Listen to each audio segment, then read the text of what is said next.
अस्सलाम वालेकुम। Economic front पे एक लेटेस्ट डेवलपमेंट ये है कि स्टेट बैंक ऑफ पाकिस्तान ने जो शरह सूद है उसमें 1% जो है ना वो आज कमी अनाउंस कर दी है। मॉनेटरी पॉलिसी कमेटी जो स्टेट बैंक की है उसकी आज मीटिंग हुई है और उसने ये डिसाइड किया है कि 20.5% से कम करके 19.5% शरह सूद कर दी जाए।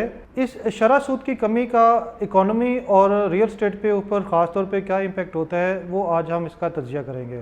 स्टेट बैंक ने जो प्रेस रिलीज़ जारी की है उसमें 3-4 पॉइंट्स हैं जिसका जिक्र करना ज़रूरी है। एक तो सबसे पहले उन्होंने कहा है कि महंगाई जो है ना वो पिछले साल 38% थी, अब वो कम होकर जून में 12.5% रह गई है। महंगाई बहुत हद तक जो है ना वो कंट्रोल हो चुकी है। गवर्नमेंट का टारगेट है और इंटरनेशनल स्टैंडर्ड्स भी हैं कि 10% से जब कम महंगाई हो जाए तो समझा जाता है कि ये एक बड़ी नॉर्मल फिगर है। दूसरी चीज़ यह है कि जो पाकिस्तान के डॉलर्स में स्ट्रेटजिक रिजर्व्स हैं उनमें काफ़ी बेहतरी आई है, डिस्पाइट के गवर्नमेंट ने पिछले चंद महीनों से अपने लोन की पेमेंट्स भी बहुत ज़्यादा की हैं, लेकिन जो रिज़र्व्स हैं वो 4.4 बिलियन डॉलर से बढ़कर 9 बिलियन डॉलर हो गए हैं, जो कि इंटरनेशनल स्टैंडर्ड से बहुत अच्छे नहीं हैं, लेकिन पाकिस्तान की इकॉनमी में समझें कि ये पिछले 1-1.5 साल में वो डबल हो गए हैं रिजर्व्स। ये भी एक बहुत अच्छी बात है।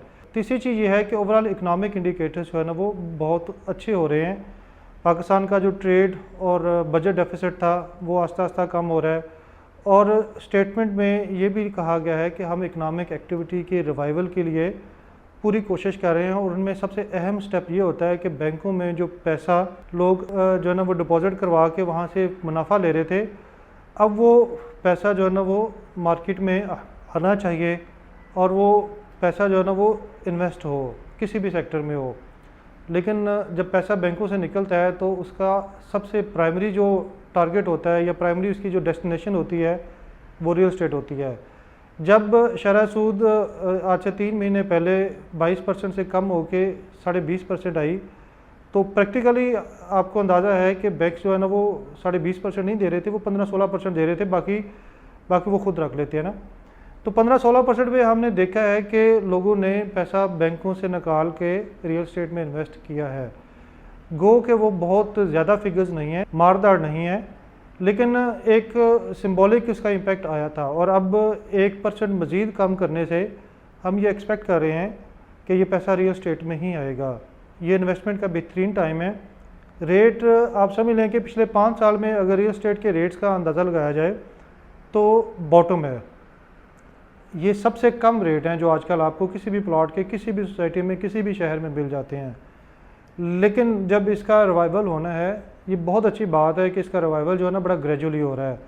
स्टेट बैंक ने शरह सूद 22% से डायरेक्ट 12% पे नहीं लिया है क्योंकि वो एक बड़ी अननेचुरल ग्रोथ हो जाती है। रियल स्टेट ने ऐसे बूम जो है ना वो कई देखे हैं कि आज आप एक चीज़ जो है ना वो 1 करोड़ पे की बेच के आते हैं तो अगले दिन आपको पता चलता है कि वो 1 करोड़ 10 की हो गई है, फिर वो 1 करोड़ 20 की हो जाती है। ये अननेचुरल ग्रोथ जो है ना वो हम भी चाहते हैं कि रियल स्टेट में ना हो, एक नेचुरल और ग्रेजुअल जो है ना वो पेस होनी चाहिए। और मेरा ख्याल है कि गवर्नमेंट की जो स्ट्रेटजी है ये बड़ी अच्छी चल रही है कि शरह सूद को आस्ता आस्ता कम किया जाए। अब मज़ीद कुछ पैसा जो है रियल स्टेट में इन्वेस्ट होगा। 3 महीने बाद मॉनेटरी पॉलिसी कमेटी की एक और मीटिंग होगी, उसमें 1-1.5% जो है ना वो और कमी लाई जाएगी। और अगले साल बजट से पहले गवर्नमेंट का टारगेट है कि शरह सूद 14-15% पे लाई जाए और फिर जो है ना आप देखेंगे कि बहुत ज़्यादा जो है ना इन्वॉल्वमेंट पैसे की रियल स्टेट में हो जाएगी। लेकिन अब जो है ना रेट बहुत गिरे हुए हैं। अगर आपके पास पैसा रिजर्व है या अगर आपने पैसा बैंक में फ़िक्स करवाया हुआ है तो उसको रियल स्टेट में डिवर्ट करें, आप अच्छा गेन करेंगे।